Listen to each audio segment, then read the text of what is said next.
ajattelin, että sä teet se OnlyFansin. Muistat sä? Onko se vielä juttu? Siis onks Siis vielä se oli se? siis, okei. Mm, Mä kerron nyt kontekstin tähän. mm, Siis sehän on ihan täysin läpällä heitetty homma, tiiäks. okei. Ja näin. Ja siis niin. Se oli ihan täysin niinku huumorilla heitetty No. juttu sinne.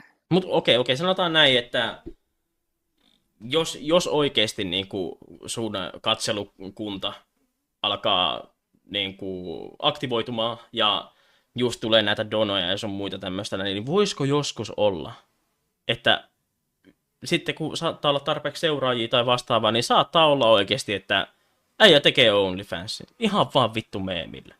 Okei, mä pistän haasteen nyt kaikille, ketä katsoo tämän video. Niin käykää seuraa mua Kikis.